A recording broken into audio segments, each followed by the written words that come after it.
नमस्कार, आप देख रहे हैं बड़ी बहस। मैं हूं आदित्य कुमार। चुनाव तारीखों के ऐलान के बाद ममता बनर्जी और मायावती ने अकेले चुनाव लड़ने की घोषणा कर दी है। ऐसे में अब कांग्रेस कम से कम यूपी और बंगाल में अकेले पड़ चुकी है, यानी महागठबंधन का टूटना राहुल गांधी को अकेला कर सकता है। आज की बड़ी बहस इसी मुद्दे पर होगी। इस मुद्दे पर हम बात करेंगे, हमारे साथ कई खास मेहमान भी जुड़ेंगे। तो शुरू करते हैं आज की बड़ी बहस। क्या अकेले पड़ रही है कांग्रेस?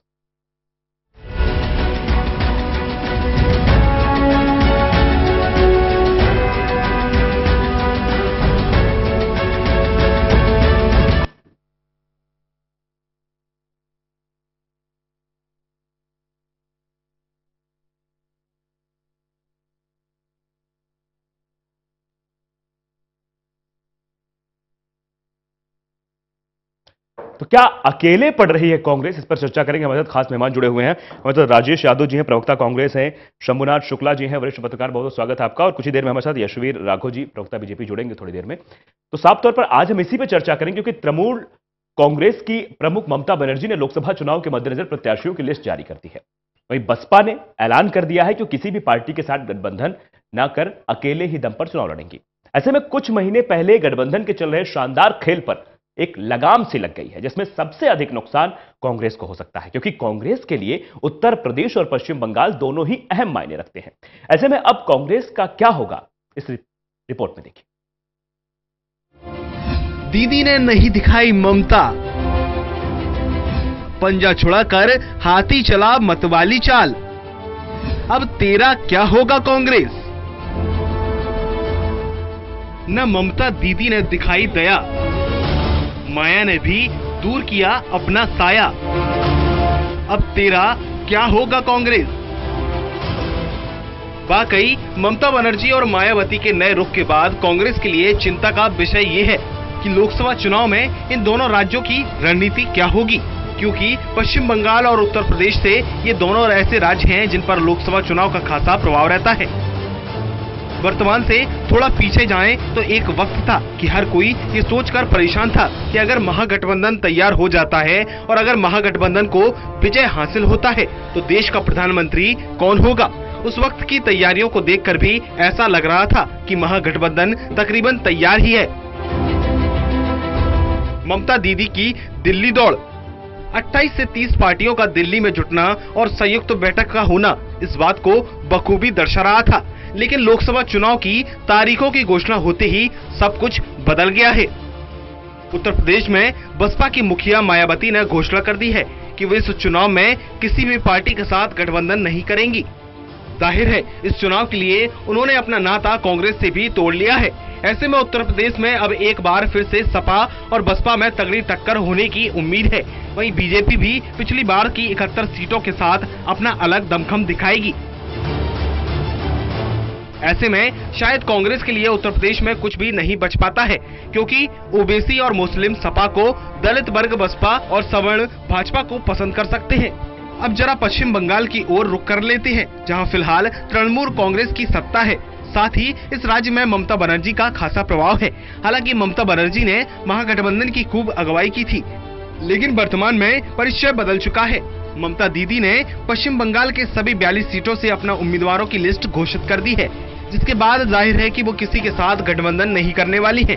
ऐसे में इस राज्य से भी कांग्रेस को झटका लगेगा, क्योंकि इस राज्य में अकेले कांग्रेस का जनाधार कमतर है। महागठबंधन हो भी जाता है तो कांग्रेस के लिए थोड़ी सी आशा की किरण जरूर होती, लेकिन अब इस राज्य के 42 सीटों में शायद ही उसे कुछ हासिल हो पाए। So it depends on within 42 seats, whatever I can, whatever we can. I have done nothing. Credit must go to my All India Trinamool Congress Party and our partner Goju Momo Party and other. There are so many political like-minded parties. They may get support also. They may work for us also. We'll appeal to them. Let us work together. हालांकि उत्तर प्रदेश में प्रियंका गांधी को उन क्षेत्रों में चुनाव प्रसार करने की जिम्मेदारी दी गई है जो ब्राह्मण बहुल क्षेत्र हैं, लेकिन सवर्ण वोट भाजपा की ओर से रुख करना पसंद करती है। ऐसे में प्रियंका गांधी क्या कुछ कर पाएंगी ये फिलहाल कहना मुश्किल है। हाँ, इतना जरूर कहा जा सकता है कि महागठबंधन के टूटने से सबसे अधिक नुकसान अगर किसी पार्टी को हुआ है तो वो कांग्रेस है, जो इस नए परिवर्तन के बाद नए विकल्प ही तलाश रही होगी। Bureau report, total news. तो साफ तौर पर सवाल यही है कि कांग्रेस अकेले पड़ती नजर आ रही। राजेश यादव जी हमारे साथ कांग्रेस प्रवक्ता है, क्या कांग्रेस वाकई में अकेले पड़ गई है? राजेश जी। ये नहीं, कांग्रेस अकेले नहीं पड़ी है। देखिए, कांग्रेस कार्यकर्ताओं की भी डिमांड थी कि हम अकेले चुनाव लड़ें। कांग्रेस के लोग भली भांति से कार्यकर्ता जानते हैं कि कांग्रेस पार्टी अभी इस समय काफ़ी लोगों का कांग्रेस पार्टी की तरफ ही झुकाव है। देश का इस समय ऐसा माहौल है जो आप देख ही रहे होंगे। तो लोग जो उत्तर प्रदेश और देश के लोग कांग्रेस की तरफ आस लगा के बैठे हुए हैं। आप देख रहे होंगे, देखा जो देश है कितना पिछड़ गया है।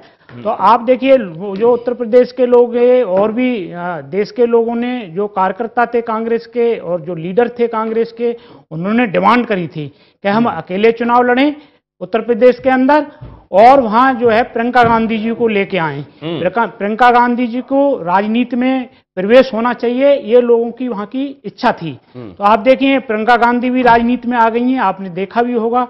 और जिस तरह से वहां उन्होंने कार्यकर्ताओं के साथ एक एक करके मीटिंग ली, उन कार्यकर्ताओं ने बताया कि हम अपने दम पर चुनाव जीत सकते हैं। तो और आप देखिए, जिस तरह से प्रियंका गांधी को आपने देखा ही होगा ट्विटर पर, जिस तरह से उनके 1 लाख फॉलोअर 24 घंटे के अंदर बन गए, आ गए। तो आप देख रहे होंगे कितना लोगों का रुझाव है प्रियंका गांधी की तरफ। तो आप देखिए, वहां के कार्यकर्ताओं की डिमांड थी और डिमांड के आधार पर कांग्रेस वहां मजबूत है। और आपको जो लोकसभा का रिजल्ट आएगा उसमें ये पता लग जाएगा कांग्रेस अकेले दम पर क्यों लड़ना चाहती थी और इतनी सीट कैसे आई। नहीं, चलिए, यशवीर जी भी हमारे साथ अब जुड़ चुके हैं। यशवीर राघव जी हैं, बीजेपी प्रवक्ता है। सवाल यही है यशवीर, साफ तौर पर, कि जिस तरह से ये स्थितियां बन रही थी, महागठबंधन बन रहा था, तो बीजेपी की भी मुश्किलें बढ़ी थी। बीच में लगा था बीजेपी भी डरी थी, लेकिन अब लग रहा है बीजेपी इस समय खुश बहुत होगी। देखिए, ये आपकी गलतफहमी है कि भाजपा डरी थी। पहले मैं इस बात को क्लियर करता हूँ। दूसरी बात, सबका साथ सबका विकास का लेकर संकल्प प्रधानमंत्री श्री नरेंद्र मोदी जी के नेतृत्व में 42 दलों का महागठबंधन कहे या गठबंधन कहे, एनडीए अपना मजबूती के साथ खड़ा है। दूसरी तरफ क्या है, जो महागठबंधन का जो एक रूप ले रहा था, वो एक महत्वाकांक्षा और एक स्वार्थलंबी जो दल है, जो कहीं ना कहीं अपनी खोई हुई जमीनों को बचाना चाहते थे, उन दलों का एक संगठन था। और देखिए, जहां स्वार्थ होता है, अगर वहां स्वार्थ पूर्ति ना हो, महत्वाकांक्षा पूर्ति ना हो, वो बिखराव होता ही होता है। कभी जल्दी हो जाता है, कभी थोड़ा समय बाद होता है। तो ये तो अच्छा है कि लोकसभा चुनाव आते आते सारी चीजें बिखर गई। और जैसा मेरे भाई राजेश यादव जी बड़ी तारीफ कर रहे थे कि भाई ये अकेले लड़ना चाहते थे उत्तर प्रदेश में और इसलिए इन्होंने अकेले लड़े। देखिए, इन्होंने कभी भी अंतिम समय तक प्रयास किया है कि किसी भी प्रकार से हम उत्तर प्रदेश के महागठबंधन में शामिल हो जाते। और इसका परिणाम देख लीजिए ना, पहले ही इनके बख्शीश में 2 सीटें महागठबंधन ने डाली हुई है इनकी झोली में कि भाई। और ये 2004 से चल रहा है। अमेठी रायबरेली में ना सपा चुनाव कभी लड़ाती है अपने कैंडिडेट को, और ना आरएलडी लड़ाती है। बसपा जरूर लड़ाती थी, लेकिन इस बार एक महागठबंधन जो बना, उन्होंने फिर से इनकी झोली में बख्शीश में 2 सीटें डाल दी हैं। इन्होंने प्रियंका गांधी जी के कहा कि इस बार आ गई है, जोश आ गया, इसीलिए हम अकेले लड़ना चाहते हैं। मैं देरी से जुड़ा हूं, मुझे पता नहीं, पहले भी काफी नहीं, जो डर की बात मैंने की थी, जब बिहार में स्थितियां बनी थी, बिहार में देखा गया था, जब बिहार में अगर रामविलास पासवान की बात की जाए, चिराग पासवान की बयानों की बात की जाए, तो उस समय बीजेपी को लगा था बिहार को साधना, इसलिए लगातार मीटिंग हो रही थी बीजेपी। नहीं, देखिए, जब लोकसभा चुनाव आते हैं, जब समय होता है तभी चीजें की जाती है। ये तो है नहीं कि अभी 2019 के चुनाव में हम 2015 से ही तैयारी करने लगे। और पूरे देश को पता है कि भारतीय जनता पार्टी बहुमत में थी, बीजेपी अपने आप में बहुमत में थी बिना एनडीए की मदद के। लेकिन फिर भी रामविलास पासवान जी के संगठन के लोग हो, चाहे अन्य किसी, जिसका भी आप महाराष्ट्र पे भी विषय लेकर जाएंगे, तो शिवसेना के मंत्री भी हमारी कैबिनेट में बाकायदा सम्मानजनक स्थिति में थे। तो ऐसा नहीं है। हाँ, वो जरूर है कि उनको चिंता थी कि वे जल्द से जल्द बातचीत हो, क्योंकि ये लोग जो महागठबंधन के लोग थे, बातचीत इनकी शुरू हो गई थी। लेकिन आज स्थिति क्या है? आज आरजेडी ने भी आंख दिखा दी है। यूपी में आपको स्थिति पता ही है। अन्य प्रदेश, मिजोरम में ये जो विधानसभा चुनाव थे गठबंधन के साथ लड़े थे, क्या स्थिति हुई थी? शून्य पर। राजेश जी, अब सवाल तो आपके ऊपर ही उठ रहे हैं, क्योंकि जो आपने सोचा था कि गठबंधन बनेगा, हम चुनाव लड़ेंगे, हर जगह बीजेपी जो एंटी बीजेपी वोट है अपने तरफ भी खींचेंगे, एक ही तरफ जाए, कहीं इधर उधर ना जाए, वो तो अब खत्म हो रहा है। फिर देखिए, हम तो शुरू से कहते आ रहे उत्तर प्रदेश के अंदर अकेले लड़ेंगे, हमने नहीं कहा कभी भी। ये जब पार्टियां साथ छोड़ के कब जाती हैं, तो विधानसभा में समाजवादी पार्टी के साथ क्यों आ गए थे फिर? देखिए, विधानसभा में समाजवादी पार्टी के साथ क्यों आ विधानसभा गए की थे? परिस्थितियां भिन्न थी, अभी परिस्थितियां भिन्न है, मैं उस पर भी आपको बताऊंगा। जी। आप देखिए दल को कौन छोड़ के जाता है? दल को उपेंद्र कुशवाहा बिहार से किसको छोड़ के गए, किस पार्टी में थे? आप देखिए, आप नागालैंड में कौन छोड़ के गया? आप जाइए मेघालय में कौन छोड़ के गया? आप देखिए 10 साल पुरानी पार्टी भारतीय जनता पार्टी के साथ पश्चिम बंगाल में क्यों छोड़ के गई? उनसे बड़े संगठन के जदयू हमारे साथ आया भी है। 2014 में हम 18 गठबंधन 18 दलों के साथ लड़े थे, आज हम 42 दलों के साथ चुनाव लड़ रहे हैं। ऐसा तो नहीं हुआ आधी छोड़ पूरी को धावे, पूरी मिले ना आधी पावे? नहीं, देखिए पूरी मिल रही है। 18 दलों के साथ हम चुनाव लड़े थे 2014 में, आज हम 42 दलों के साथ मजबूती के साथ प्रधानमंत्री नरेंद्र मोदी जी के हमारे नेतृत्व में। मित्र भारतीय जनता पार्टी से अभी बता रहे 42 दल का गठबंधन है। अब देखिए 42 दल पे ये लड़ रहे हैं, प्रधानमंत्री कह रहे हैं कि मुझे हराने के लिए सब इकट्ठे हो रहे हैं। इकट्ठे कहाँ हो रहे हैं? हमारी नीति स्पष्ट है, हमारी नियत स्पष्ट है, हमारा नेतृत्व स्पष्ट है। प्रधानमंत्री जी बार बार ये कह रहे हैं ना जिनकी नीति स्पष्ट है, ना नेतृत्व स्पष्ट है, ना नियत स्पष्ट है, वो लोग इकट्ठा हो रहे हैं। आपका नारा क्या है? प्रधानमंत्री मोदी जी को हटाना है। आप ये बता दीजिए उन बातों को क्यों नहीं उठाते? सारी आपके वोट मांगते समय आप किस मुंह से अब चुनावी घोषणा पत्र बनाएंगे? आपने पिछली बार 2 करोड़ लोगों को रोजगार देने का वादा करा था, आप गिनाइए। आप प्रधानमंत्री कहते हैं पकौड़े बेचिए, आप पकौड़े बेचने का रोजगार मांगते हैं। आप इस तरह से बेरोजगार लोगों के मतलब बेइज्जत करते हैं। और आप देखिए चपरासी के लिए वैकेंसी निकलती है, आप BA MA और डिग्री होल्डर लड़के चपरासी के लिए सारे स्टूडेंट हमारे, देखिए कितना बेरोजगारी की स्थिति खराब कर दी है। वो चपरासी की नौकरी के लिए जाते हैं। आप देखिए क्या स्थिति में, जब आदित्य जी इनकी बात पूरी हो जाए तो मुझे बता देना। बिल्कुल बेरोजगारी मुद्दा है, बेरोजगारी एक बड़ा मुद्दा है। सारे मुद्दे हैं, सिर्फ प्रियंका गांधी, राहुल गांधी, सोनिया गांधी की चाटुकारिता से ही देश का नेतृत्व तो नहीं होगा। सुनिए बात, सुनिए, बहुत बोलिए आप। बेरोजगारी भी पर्सनल किसी पे टिप्पणी। हाँ, अरे आप सोनिया गांधी का बैठते ही गुणगान करने लगे, चाटुकारिता क्या है? आदित्य जी सबसे बड़ी बात, हमारे वरिष्ठ पत्रकार बैठे हैं, शुक्ला जी बैठे हैं। शुक्ला जी से मैं एक बात पूछना चाहता हूँ, हमारे वरिष्ठ पत्रकार बैठे हैं। आप यहाँ पर शुक्ला जी, कल प्रियंका गांधी जी ने अपने भाषण में कहा, राजेश जी, यशवीर जी, राजेश जी बात करेंगे, आएंगे आपके पास। राजेश जी आएंगे आपके पास। क्या किया है राजेश जी आएंगे आपके पास। शंभुनाथ जी से मैं एक विषय, मैं एक चर्चा, शुक्ला जी से मैं एक चर्चा करना चाहूंगा। और ठीक है, अब ये स्थिति क्या है, ये बात आपके चैनल की नहीं है, बात राजेश यादव जी की नहीं है। हर चैनल पे हर कांग्रेसी प्रवक्ता भी बिलबिलाने लगा है, बौखलाने लगा है, सुनता ही नहीं है, भाजपा की सुनता ही नहीं है। क्यों? पता है कि देश की जनता, देखिए चीजों को उठाते हैं, देखिए आप देखिए। चलिए मुद्दों पर बात करेंगे। यशवीर जी मुद्दों बात करेंगे। शंभुनाथ जी, राजेश जी, शंभुनाथ जी के साथ खड़े हो जाते हो, बात यशवीर जी,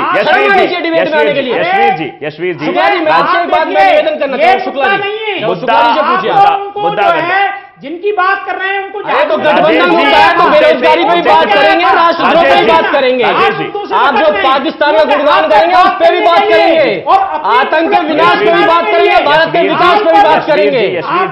अरे तो डाइवर्ट मत कीजिए, बहस को डाइवर्ट मत कीजिए। बहस बिल्कुल डाइवर्ट नहीं हो रही, महागठबंधन में बहस कीजिए, गठबंधन में बहस कीजिए, लेकिन जब ये डाइवर्ट करेंगे, प्रियंका गांधी का गुणगान करेंगे तो मैं भी बताऊंगा क्या है। शंभुनाथ जी, राजेश जी, हम देश का गुणगान करते हैं, हम पाकिस्तान का गुणगान नहीं करते हैं। आपके सारे नेता पाकिस्तान का गुणगान कर रहे हैं पिछले 15 दिन से, पूरा देश देख रहा है, पूरा विश्व देख रहा है। शुक्ला जी इस बात की पुष्टि कर देंगे, आदित्य जी पुष्टि कर देंगे।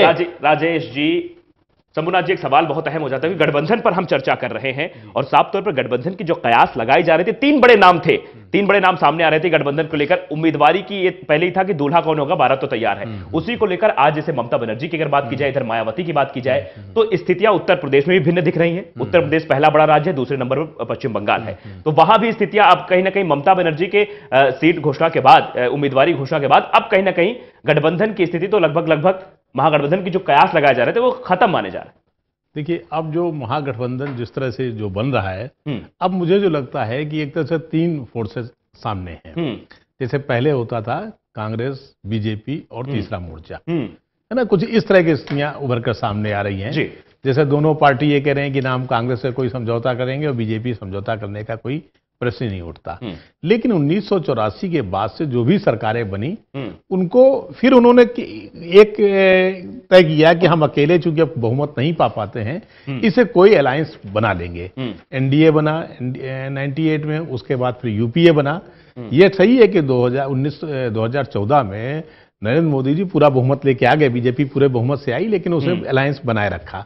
हो सकता है ये 2019 की रणनीति के तहत हो कि 2019 में हमारा अलायंस बना रहेगा, क्योंकि भले इस बार हम बहुमत में आ गए हों, लेकिन ये बहुमत एक तरह से लॉटरी से मिली है। ये बहुमत हमारा बीजेपी का अपना कोई काम का जो ऐसा नहीं है, क्योंकि यूपीए काफी डिफेंसिव हो गई थी उस वक्त। आप देखिए अगर 2014 के वक्त, इसलिए एनडीए क्या करना चाहिए, बीजेपी नीति एनडीए जो था उसमें बीजेपी को पूरा बहुमत मिल गया।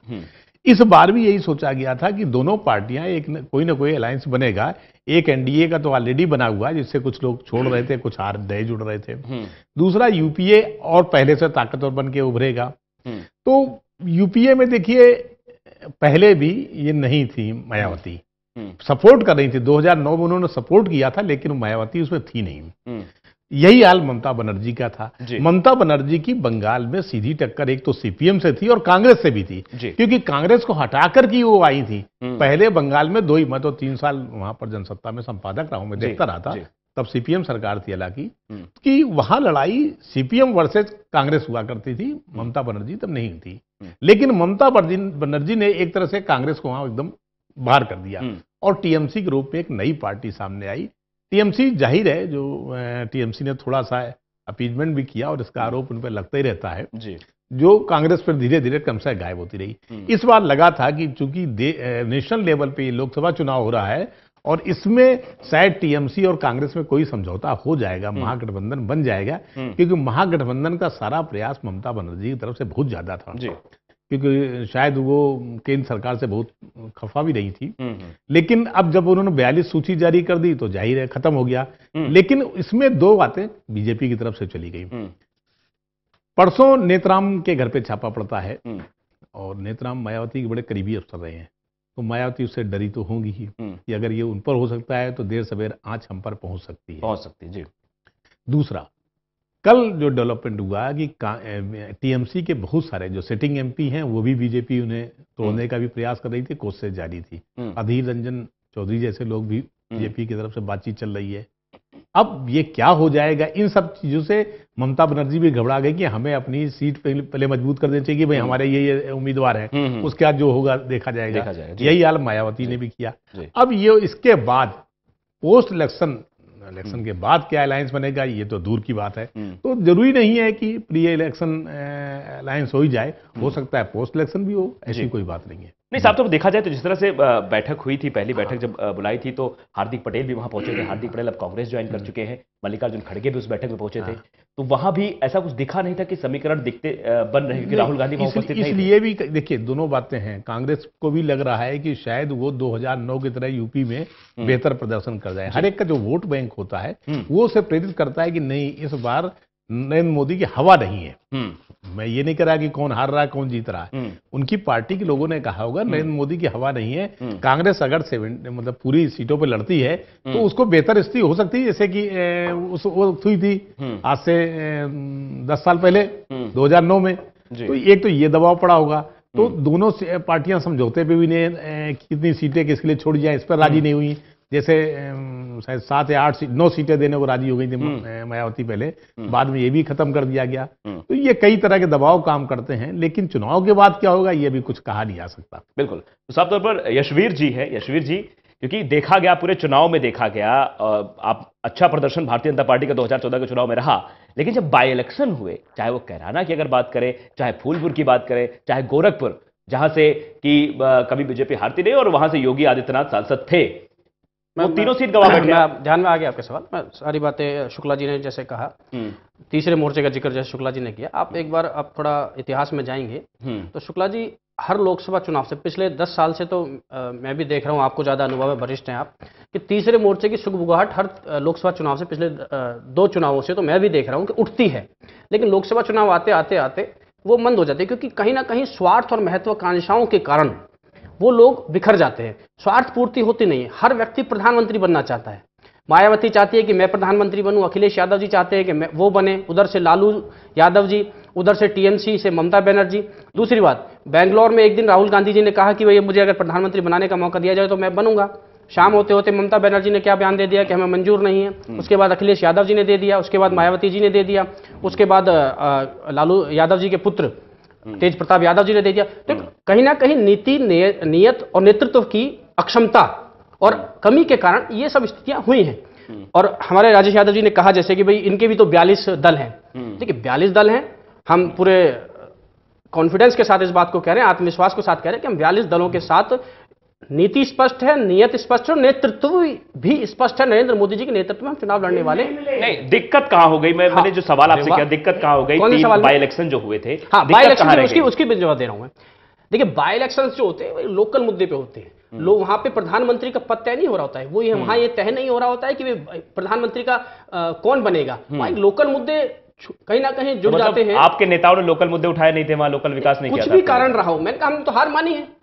और कम सबसे बड़ी बात यह है ना कि लोकल मुद्दे होने के बाद आज की स्थिति क्या, 2019 में नेतृत्व तय होगा कि देश का नेतृत्व कौन करेगा, देश की बागडोर कौन संभालेगा, देश का प्रधानमंत्री कौन होगा।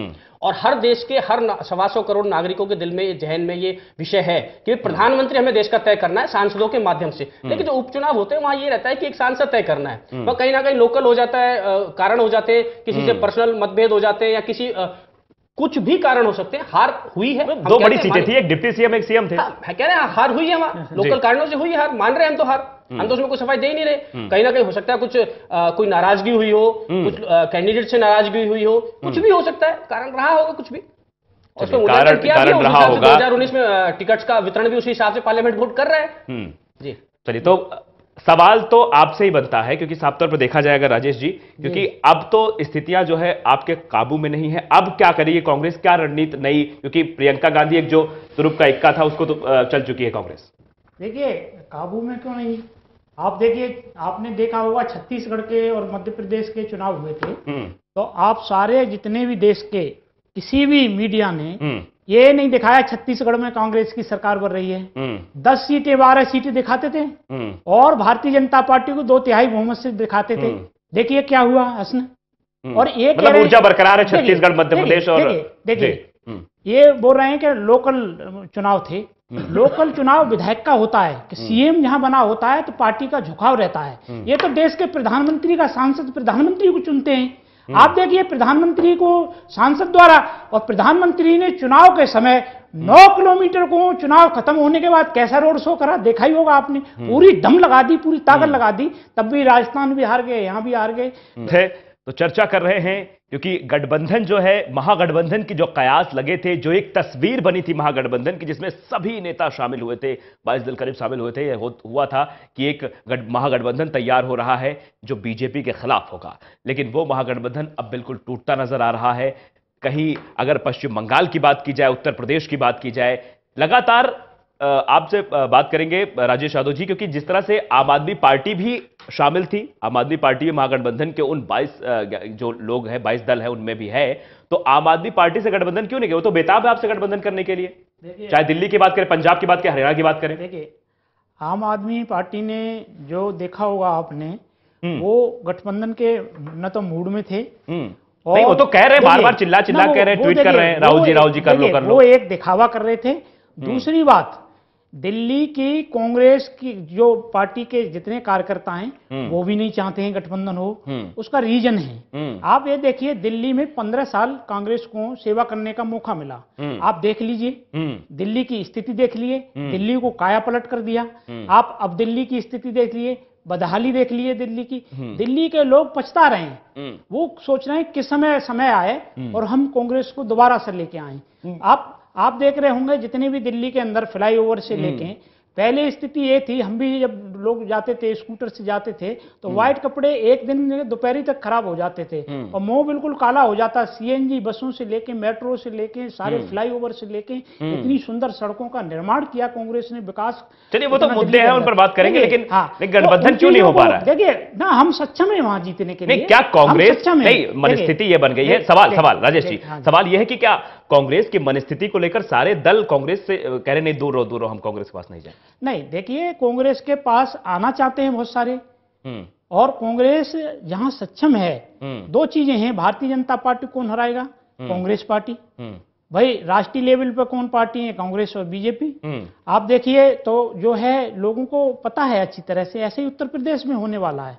आप देखिए पिछली बार 2009 के चुनाव में उत्तर प्रदेश में भी जाएंगे, मैं दिल्ली भी आ रहा हूं, आप देखेंगे 2009 के चुनाव में समाजवादी पार्टी से गठबंधन की बात हो रही थी, 12 सीटें दे रहे थे।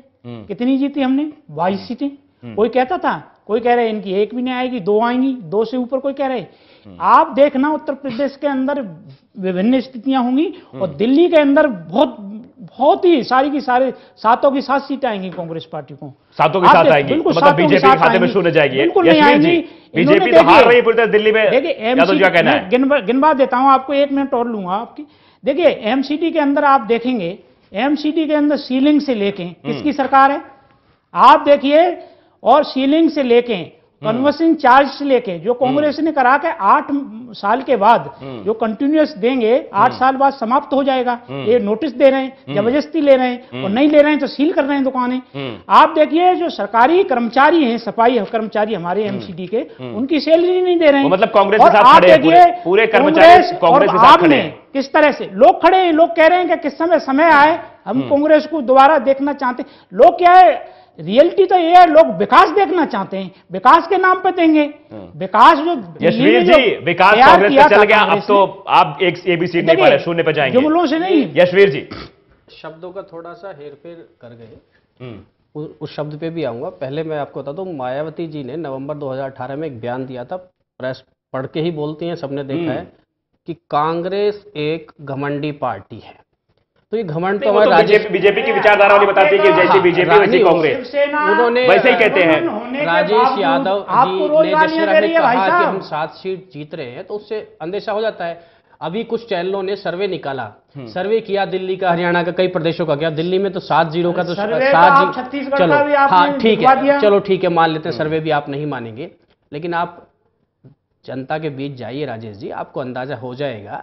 किसी दिन मैं टोटल टीवी के से निवेदन करूंगा, आते जी आपसे निवेदन करूंगा, किसी दिन जाकर आप जनता के बीच में ये हम दोनों को बैठाइए और ये शो कीजिए और इस बात की चर्चा कीजिए। चुनावी घोषणा पत्र में जितनी घोषणाएं की थी राजेश जी जितनी घोषणाएं की थी उससे अधिक मैं गिना देता हूँ, भारत का विकास, आतंक का विनाश इन 4 वर्षों में हुआ है, और इन 5 वर्षों में हुआ है और आगे भी होगा। जो लोकपाल के लिए काले धन के लिए भारत का विकास भी होगा और आतंक का विनाश भी होगा। पेट में दर्द किसके है? पेट में दर्द किसके है? प्रदर्शन के पीछे आप लोगों का हाथ नहीं था? कितने धन्य हो गए? लोकपाल आपने क्यों लागू नहीं करा? आप बताइए। ये नहीं जनता देश की जानना चाहती है विकास की और बातें। आप अरे प्रियंका गांधी जी की तारीफ कर देता हूँ थोड़ी देर। आप बताइए, थोड़ी देर प्रियंका जी की तारीफ आप बताइए, यशवीर जी जवाब दे। एक प्रोजेक्ट की एक सुनेंगे नहीं, एक नहीं सुनेंगे, चैलेंज करता हूँ, एक बोलूंगा फिर बोलेंगे बीच में। आप जवाब दीजिए, मैं देता हूँ, आप जवाब दीजिए। देखिए आपने क्या किया है? मैं बता रहा हूं जी, बताइए। कितना उज्ज्वला योजना के माध्यम से 6.25 करोड़ घरेलू गैस कनेक्शन दिए गए हैं, और इस महीने का रिकॉर्ड है कि 80% का रिफिल हुआ है। 80% कम रिफिल नहीं होता है। अभी सुनेंगे नहीं, सुनेंगे। मैं बताता हूँ, सौभाग्य योजना 2.5 करोड़ घरों में विद्युतीकरण हुआ है। ये 70 साल देश पर राज कर गए, 1 लाख 2 लाख बिना बिजली के बिजली। देखा जी, दर्द लोगों तक जाने नहीं देना चाहते। बस चिंता मत कीजिए, 10 करोड़ कार्यकर्ता बीजेपी का 25 करोड़ हमारे लाभार्थी है वहां तक गया है। लाभार्थियों को पास सूचना गई है, लाभार्थी गिनती। अरे राजेश जी बताता हूं तो सुनते नहीं हो, बताता हूं तो सुनते नहीं। बात तो कांग्रेस अध्यक्ष भी कह रहे हैं कि हम अगर चुनाव जीत गए तो हम कर्जा माफ कर देंगे सभी का।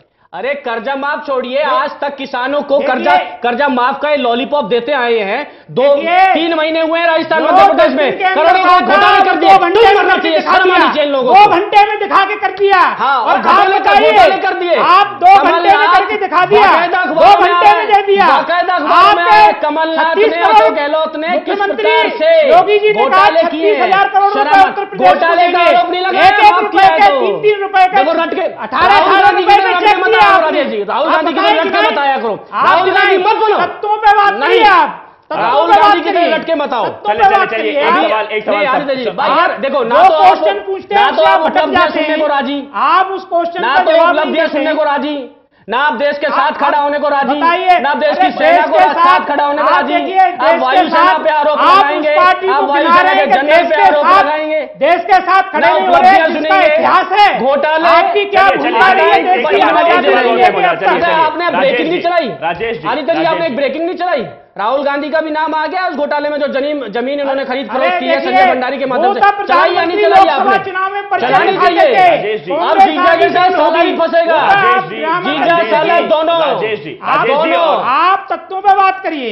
अरे आप बात करने नहीं देते, जब मैं आंकड़े शंभू लेके जी, बैठा हूं, मैं यशवीर जी, आंकड़े लेके बैठा हूं तो बोलने नहीं देते। यशवीर जी, जीजा साला दोनों जा रहे हैं, जीजी तथ्य साला आएंगे, ये तथ्य बोलेंगे। आएंगे, सामने आएंगे। पाँच साल से कह रहे हैं, राजेश लोग जी, समझ रहे हैं। राजेश जी, यशवीर जी एक सवाल शंभुनाथ जी से, क्योंकि देखा जाए अगर राज्यों की बात की जाए, उत्तर प्रदेश की बात करें, हरियाणा की बात करें, मध्य प्रदेश की बात करें, और इन अगर तीनों राज्यों की बात करें साफ तौर पर देखें तो उत्तर प्रदेश की भी बात करें, क्योंकि बीएसपी ने जिस तरह से कांग्रेस को बाइकाट किया है, कांग्रेस को यह बताया कि दोनों की मनस्थिति सेम है, बीजेपी और कांग्रेस एक ही तरह कार्य करती है, यह आरोप पहले भी बीएसपी की सुप्रीमो लगा चुकी है। तो बीएसपी कहीं ना कहीं वर्चस्व दिखता है इन राज्यों में, तो क्या लगता है बीएसपी अगर कांग्रेस साथ आती तो क्या समीकरण बदलते?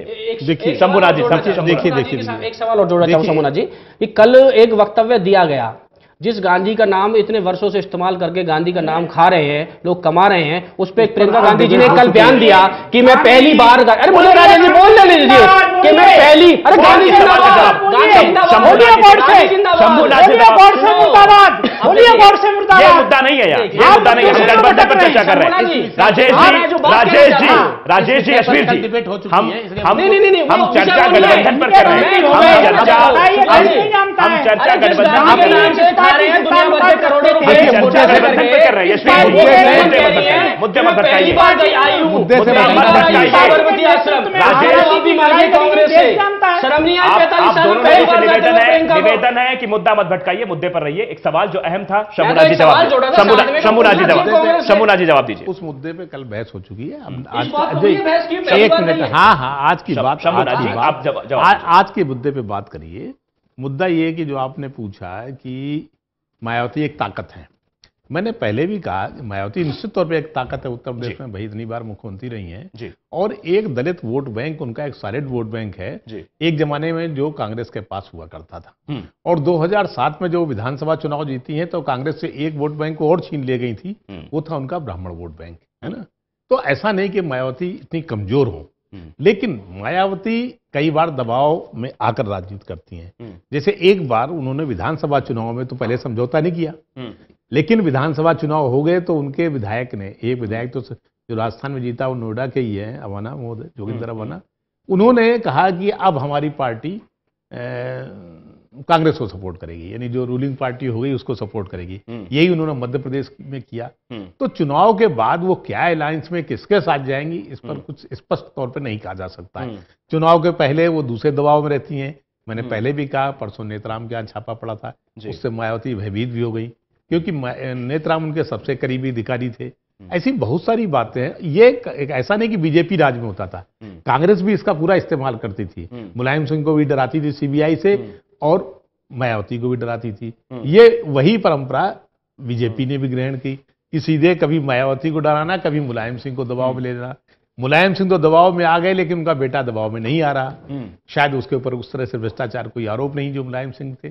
ऐसी बहुत सारी बातें हैं। जब बड़ी पार्टियां, क्योंकि बड़ी पार्टियों के लिए लोकसभा चुनाव जीवन मरण का प्रश्न होता है, विधानसभा चुनाव इतना कोई परवाह नहीं करता कि कौन हारता है कौन जाता है, लेकिन लोकसभा चुनाव उनके लिए जीवन मरण का प्रश्न है। इसे पूरी ताकत लगाती है कि वो समझौता करें, पर वो समझौता इस बिना पे कभी नहीं करेंगी कि जो एक छोटा गुट है, यानी वहां गठबंधन भी हो तो उसमें जो छोटा गुट जीत के आए उसको बतौर प्रधानमंत्री सपोर्ट करें।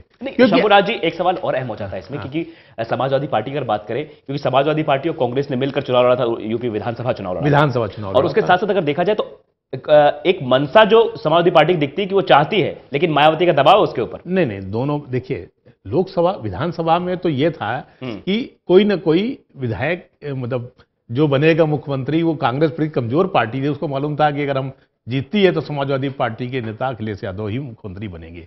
लेकिन केंद्र में स्थिति भिन्न है। मायावती की अपनी महत्वाकांक्षा है और उधर कांग्रेस सोच रही कि भले यूपी में हमें समझौता करने के बाद 8-10 सीटों का इजाफा हो जाए, हम मैक्सिमम 22 तक चले जाएं, लेकिन यहां भले हम नंबर 2 की स्थिति या नंबर 3 की स्थिति में रहें, हम साउथ से या दूसरे राज्यों से इतनी सीटें ले आएंगे जिनके सामने मायावती की 37 सीटों पर ही तो लड़ रही हैं। अगर सबकी सब जीतती हैं तो 37-38 सीटें, तो 38 सीटों के प्रधानमंत्री कैसे मान लेंगे। इसी तरह उनको लगता था कि अगर मान लीजिए कोई ममता से समझौता करे तो हमें कितनी सीटें मिलेंगी, तो दोनों से समझौता करके अपना प्रधानमंत्री पद गंवाना छोड़ देना, ये तो कांग्रेस के लिए उपयुक्त कभी नहीं होगा। इसलिए कांग्रेस ने तो इस बार एक तरह से कहना चाहिए ये तैयारी की होगी। मैं ये नहीं कर रहा, देखिए चुनाव संभावनाओं खेल है, मैं किसी का फेवर नहीं कर रहा, लेकिन कांग्रेस को भी लगा होगा कि अपनी सारी संभावनाओं को हम क्यों समाप्त करें। ठीक है, उनको अलग लड़ने दो, हो सकता है हम अलग लड़के ज्यादा जीत जाए। बिल्कुल। और ये उसने कहा कि भाई हम भी दबाव नहीं आएंगे, उधर मायावती और ममता भी अड़ गई, तो ये स्थितियां बन गई कि कांग्रेस इस समय एकदम अकेली पड़ी हुई है। लेकिन फिर भी कांग्रेस का एक अलायंस तो कुछ लोगों के साथ है ही। राजेश जी से एक सवाल है। राजेश जी, यूपी और पश्चिम बंगाल तो फिलहाल लगभग महागठबंधन ही कोई कयास नहीं नजर आ रहे हैं। बिहार में क्या हो रहा है? देखिए, बिहार में अभी 1-2 घंटे बाद सीटों का डिक्लेयर हो जाएगा। मीटिंग होने सहमति तो नहीं बन पा रहे लालू जी के? ना सहमति, लालू जी चेहरा कुछ अलग कह रहा है। सहमति बनी हुई है, सब हो जाएगा। 1-2-8 बजे तक आपको सारी सूचनाएं मिल जाएंगी। क्या हो जाएगा? महागठबंधन नहीं होगा या हो जाएगा? हो जाएगा। तो महागठबंधन बिहार में हो रहा है। देखिए उत्तर प्रदेश के और बहुत जगह कार्यकर्ताओं की अलग अलग डिमांड है। और जो है शक्ति ऐप, जो राहुल गांधी ने एक शक्ति ऐप जो हथियार बनाया है, वो हर गरीब लोग से लेके, आम आदमी से लेके, कांग्रेस के कार्यकर्ताओं से लेके, सब जो उससे जुड़े हुए हैं सब राय देते हैं। सब लोगों की यही डिमांड थी, उत्तर प्रदेश में अकेला लड़ा जाए। और जो हमारे पत्रकार बंधु कह रहे हैं, मैं इनकी बात से सहमत हूँ। लोगों में देखो ये आएगा, ये चीज महसूस करेंगे कि अखिलेश जी प्रधानमंत्री नहीं बनने जा रहे हैं, मायावती प्रधानमंत्री नहीं बनने जा रही हैं। प्रधानमंत्री जिस पार्टी का बनने जा रहा है, सबसे सीटें ज्यादा कांग्रेस की आएंगी देश के अंदर, तो सबसे ज्यादा सीट जब कांग्रेस की आएंगी तो कांग्रेस को क्यों न वोट दिया जाए। चलिए यशवीर जी, सबसे ज्यादा सीटें कांग्रेस की आएंगी। एक सवाल आपसे अहम हो जाता है कि हार्दिक पटेल नुकसान पहुंचा सकते हैं गुजरात में? देखिए, मेरे से कर रहे हैं। यशवीर जी से सवाल है, क्या हार्दिक पटेल नुकसान पहुंचा सकते हैं बीजेपी को? 2-3 विषय, दोनों तीनों के हार्दिक का भी जवाब दूंगा। और भाई साहब राजेश जी को बधाई हो, क्योंकि आज उनके अलायंस पार्टनर अगर है तो शरद पवार जी के साथ अभी महाराष्ट्र में अलायंस है, तो उन्होंने ही बयान दिया है कि सबसे बड़ी पार्टी बीजेपी बनकर आ रही है, तो उनको उसके लिए बधाई। दूसरी बात, मैं एक बात कहना चाहता हूँ, शुक्ला जी ने वो कहा है पार्टी, तो फिलहाल आपने पार्टी का कहा ना, राजेश जी बात पूरी करने दीजिए। वो तो जो सबसे बड़ी पार्टी बनकर आएगी उसका नेतृत्व तय करेगा वो चीजें, और अब तय हो चुका है। दूसरी बात, अब मेरे को बात पूरा करने दीजिए, बड़ा संयम के साथ। मैंने शुक्ला जी ने एक बड़ी अच्छी बात कही कि अलायंस जो तीसरा गठबंधन का प्रयास होता रहा है। देखिए, अटल बिहारी वाजपेयी जी की ही एकमात्र ऐसी सरकार थी जिसने गठबंधन में अपना कार्यकाल पूरा किया। ये तो आप शुक्ला जी मानेंगे। गठबंधन वीपी सिंह जी 1 साल में, मोरारजी देसाई 2 साल में, देवगौड़ा जी 1 साल में, गुजराल जी 1 साल में, इस तरह से सारी चीजें होते मनमोहन सिंह जी, मैंने कहा सबसे पहले अटल जी ने। लेकिन कांग्रेस का फिर भी गठबंधन को लेके चीजें हमेशा अस्थायी रही है। कहते हैं कि आप गठबंधन है, और आप ये मत कहिए कि भाई अगर मायावती, मैंने नहीं कहा गठबंधन होता है। पहले कहते रहेंगे किसी भी नेता को ये सबसे बड़ा भ्रष्ट है, देखिए इनकी पार्टी में जाएगा तो इन पे ऐसा एक, देखो मैं आयता जी मैं अपनी बात पूरी कर लूं। बात ये है कि हमारा जिन पार्टियों के साथ गठबंधन है, हमारा विचारधारा का गठबंधन है। लालू प्रसाद यादव जी ने, जिनका भी कह रहे हैं कि गठबंधन आज 1-2 घंटे में डिक्लेयर हो जाएगा, अपनी बेटी का नाम क्या रखा? मीसा। क्यों रखा? क्योंकि मीसा के बंदी रहे। किसने बंदी बनाया? कांग्रेस ने। यह स्थिति है। और इसी प्रकार से अखिलेश और मायावती किस प्रकार से साथ है, आपको भी पता है कि बचना भारी पड़ गया था, भारतीय जनता पार्टी के विधायक ने बचाया था। तो ये विचारधारा का गठबंधन नहीं है। शुक्ला जी ने भी कहा महत्वाकांक्षाएं पूरी नहीं होंगी तो चीजें बिखरती हैं। एक बात आपने कहा कि क्या सवाल किया था आपने? हार्दिक पटेल ने जो नुकसान गुजरात में, आपको लगता है कि विधानसभा चुनाव के दौरान क्या हो?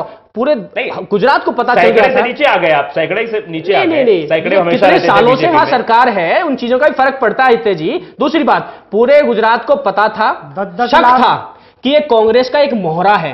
आज यकीन हो गया कि ये कांग्रेस का मोहरा है, तो इस बार बीजेपी को और अच्छा फायदा हो गया इसके ज्वाइन करने से। वरना क्या है, ये अरविंद केजरीवाल की तरह करता कि भाई कांग्रेस चोर, बीजेपी चोर, बाद में कांग्रेस की झोली में जाके बैठ जाना। आप देखिए ना कितना तड़प रहे हैं। आज हरियाणा के लिए भी बाकायदा ट्वीट किया है कि अगर राहुल गांधी जी कृपा बरसा दे तो मैं जेजेपी और आम आदमी पार्टी और कांग्रेस मिलकर हम 10 की 10 सीटें जीत ले। मतलब ये सरकार की आपने बात की, गुजरात सरकार, यहाँ पे एक सवाल ये अहम हो जाता है कि क्योंकि गुजरात के मॉडल पे ही देश के प्रधानमंत्री नरेंद्र मोदी आज बने हैं, तो ये साफ तौर पर देखा जाएगा कि गुजरात में जब सैकड़े के नीचे कभी नहीं तो कहीं ना कहीं कुछ ना कुछ 26 की 26 लोकसभा सीटें हम गुजरात में जीत रहे हैं। हर सर्वे ये बोल रहा है। अगर आपको डाउट है तो आप भी अपने चैनल के माध्यम से वहां सर्वे कराइए। 26 की 26 सीटें और 23 मई को आपको परिणाम दिख भी जाएगा। 26 की 26 सीटें हम राजेश जी, 26 सीटें गई बीजेपी के खाते में। देखिए ये तो 26 ना, ये तो इन्हें पे अभी पता है 26 ही, वहाँ ये 28 भी बता दें, 30 भी बता दें, इनको कोई वो नहीं है। देखिए जिस हार्दिक पटेल की, सुन लीजिए आप, उनका हार्दिक पटेल की, आप तो बता दोगे, आप तो 600 सीट कर दोगे। जैसे प्रधानमंत्री ने कह दी थी, क्या कहा था, विदेश गए थे, 600 करोड़ लोगों ने चुन के भेजा है। चलिए वो चीज छोड़ दो, हम उस पर नहीं जा रहे। देखिए उस पे भी जाएंगे, ओसामा बिन लादेन जी पे भी जाएंगे। देखिए हाफिज सईद जी पे भी जाएंगे। सुनिए उन चीजों पे, परसों क्या बोला, मसूद अहमद जी, मसूद अजहर जी पे भी जाएंगे। अरे आप जिस पे डिबेट होती है उससे इधर उधर क्यों भागते? अच्छा 600 मिलियन पे डिबेट हो रही थी, मुझे पता नहीं था ना राजेश जी की 600 मिलियन पे डिबेट हो रही थी कि विदेश में जाके क्या बोला। चलिए बात पूरी करिए राजेश, बोलिए। हार्दिक पटेल की, उसका अपना सब देश जानता है। 10 लाख लोग जिसे सुनने आते हो और जिसने कांग्रेस पार्टी को ज्वाइन करा हो, तो ये हिले हुए हैं वहां से, हिल गए उसके ज्वाइन करने से। पहले ज्वाइन नहीं करा था उसने, एज भी कम थी।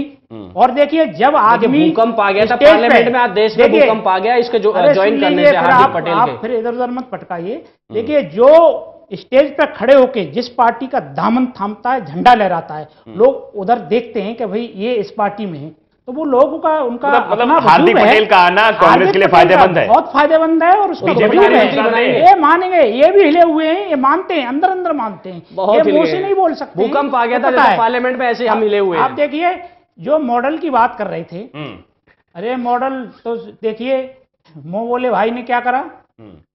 मोह बोले जो हमारे प्रधानमंत्री के मोह बोले भाई थे, क्या करा उन्होंने? देखिए कहाँ चले गए, किन्ने भगा दिया, कौन माल ले गया, तो सब लोग जानते हैं। किसकी बात कर रहे हैं? सबके नाम एक सुनो, इटालियन मम्मी का भी नाम लेगा वो मिशेल, गिरफ्तार है। सुनो वो बोला भाई नहीं, नीरव मोदी भी आ रहा है, 2-3 महीने सब यहाँ इटालियन मम्मी का नाम भी लेगा। लेकर कौन गया? नीरव मोदी नहीं आएगा। और सुनिए पे जवाब दीजिए, क्या हार्दिक आदित्य जी, माल्या जी ने ट्वीट किया है, भैया जितना पैसा लिया था उससे ज्यादा वापस ले लिया, अब तो बख्श दो। बख्शेंगे नहीं मोदी जी, आ रहे थे आप, ना इटालियन मम्मी को बख्शेंगे, ना जीजा को, ना साले को, राज कर देंगे। आप झूठ के मारती हैं।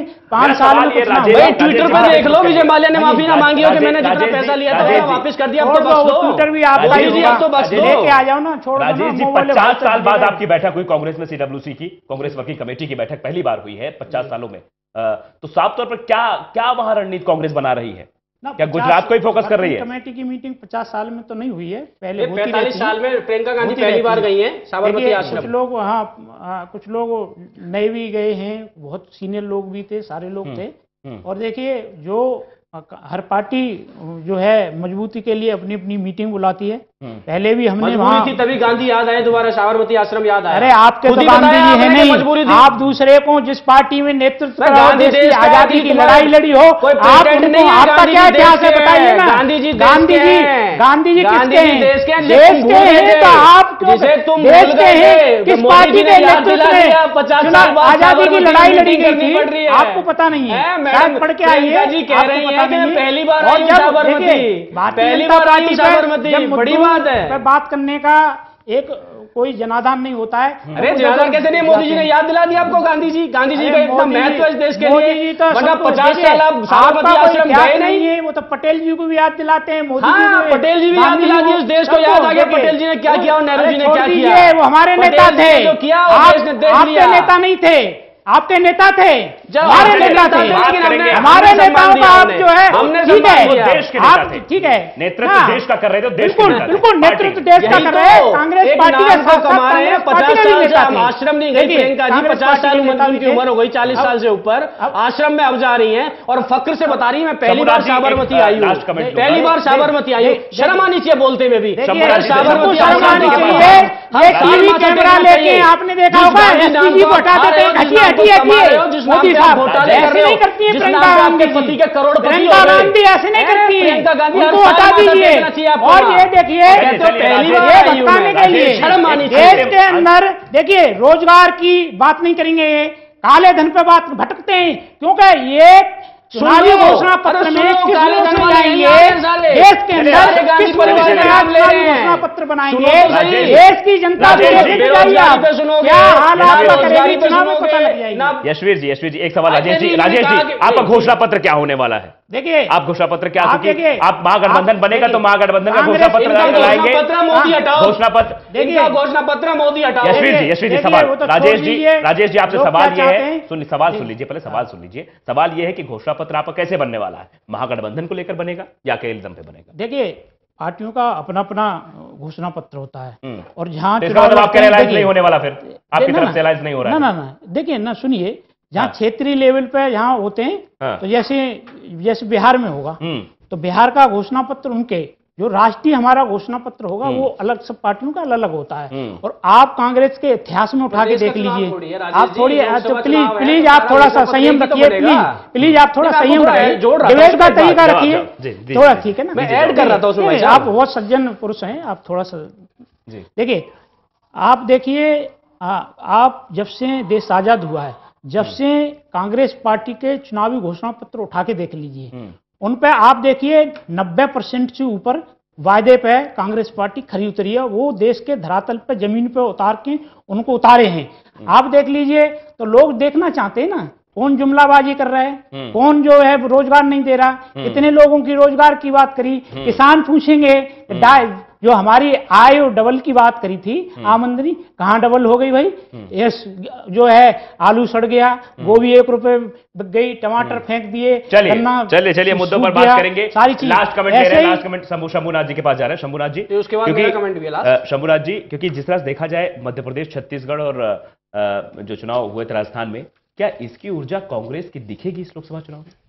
देखिए, लोकसभा चुनाव अलग होते हैं, विधानसभा चुनाव अलग होते हैं। जब विधानसभा, दूसरा बल्कि जो भी रूलिंग पार्टी होती है वो किसी विधानसभा में कुछ भी दिन राज करती है, तो उसकी खूबियां और खामियां दोनों सामने आती हैं। अकेले खूबियां ही नहीं आएंगी कि अभी 3 महीने पहले दिसंबर में कांग्रेस जीती है तो कांग्रेस लोकसभा भी जाएगी, कोई जरूरी नहीं है। अगर परफॉर्म अच्छा किया उन्होंने कांग्रेस और ने वहां पे, तो जीतेगी, नहीं किया है, जहां तक अभी देखा जाए तो अभी कांग्रेस ने कोई उपलब्धि उसके खाते में नहीं है। भले समय कम के कारण रहा हो, या वहां के मुख्यमंत्री कोई कमाल न कर पाए हो, बहुत सारी बातें हो सकती हैं, लेकिन उपलब्धियां उनके खाते में नहीं है। इसलिए मैं नहीं कह सकता कि जैसा दिसंबर में इन 3 राज्यों के चुनाव में हुआ था, हूबहू वही परिणाम लोकसभा में आ जाएंगे। लास्ट कमेंट यशवीर जी। देखिए, जो आगामी लोकसभा चुनाव होगा, भारतीय जनता पार्टी भारत का विकास और आतंक का विनाश इस मुद्दे पे लड़ाई लड़ेगी, क्योंकि आगामी चुनाव मजबूर सरकार वर्सेस मजबूत सरकार होगा, सल्तनत वर्सेस संविधान होगा, राजशाही वर्सेस लोकशाही होगा, और भ्रष्टाचार वर्सेस पारदर्शी सरकार की लड़ाई होगी। तो इसलिए भारतीय जनता पार्टी, मैं दोबारा गंभीरता से कहता हूं, भारत का विकास और आतंक का विनाश, जिस आतंक के साथ ये लोग खड़े होने का प्रयास के करते विनाश की बात भारतीय जनता पार्टी द्वारा कही जा रही है। अर्थव्यवस्था का हुआ वंटाधार है। चलिए रणदीप सुरजेवाला ने कहा था ये। चलिए, तो साफ तौर पर आप लोगों का बहुत बहुत शुक्रिया इस बहस में जुड़ने के लिए। रणदीप सुरजेवाला जो हार गए विधानसभा भी, लोकसभा लड़ाइएगा कांग्रेस। चलिए, बहुत बहुत शुक्रिया इस हमारी चर्चा में जुड़ने के लिए, बहुत बहुत शुक्रिया आप सभी का। तो साफ तौर पर, क्योंकि कांग्रेस की अगर बात की जाए तो कांग्रेस अकेले भले ही पड़ रही, लेकिन यह दावा जरूर कांग्रेस कर रही है कि हम अकेले दम पर चुनाव लड़ेंगे। हो सकता है पहले अलायंस हो